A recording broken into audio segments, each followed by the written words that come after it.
So this is pretty much as simple as you can see. I'm recording with the Sony a7IV 422 10B color, SLR2, SLR3, Cinetone. One of the best, if not the best, hybrid full frame camera out there. Launched a couple of years ago and it's still kicking it. I'm also using the 24-105 G lens with optical static shot f4. And for the most part, I think this is a beautiful and the perfect combination for those who like to shoot video and photo at the same time, because you have the 24-105, which is an all-around lens. You have all range, 24, 35, 50, 70, 85, and then 105.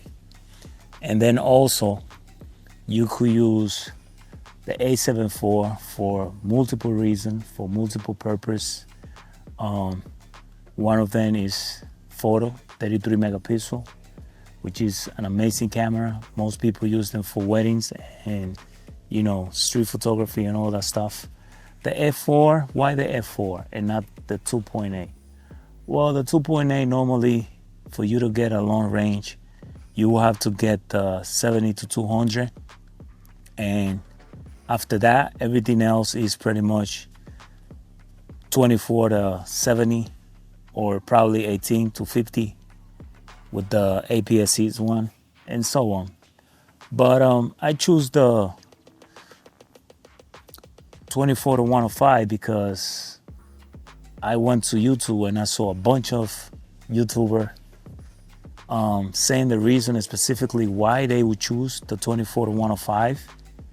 And, you know, most of the review that I saw, I pretty much agree with them, because the 24-105, you could pretty much use it for everything and anything, especially if you have a a7IV or a7S3 or even a FX3.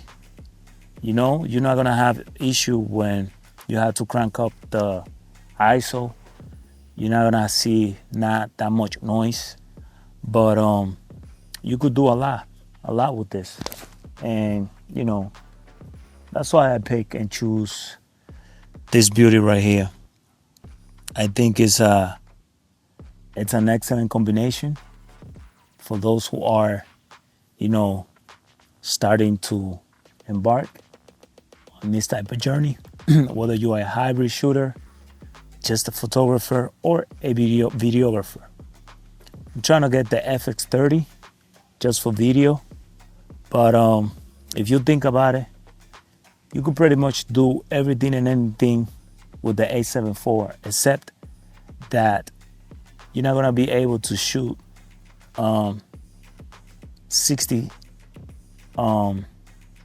4K, because you're probably gonna have that 1 point something crop, especially if you do 60 for slow motion and then you active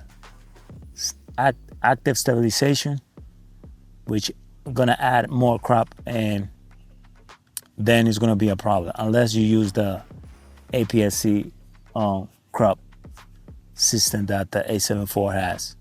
But regardless of the situation, you're not gonna be able to shoot at 60 frames per second in 4K with no crop with the a7IV. It does have a crop, and that's, you know, a no-brainer for a lot of people. To be honest with you, I don't really mind, because I normally shoot on 24 frame, and that's more than enough for me. Or you could use the a7IV as well for 120 and 60p with no crop, HD, no 4K, and that's about it. But when it comes to photo and video, I think that this right here will be the perfect combination. And you know, I'm totally agree with everybody else that says that.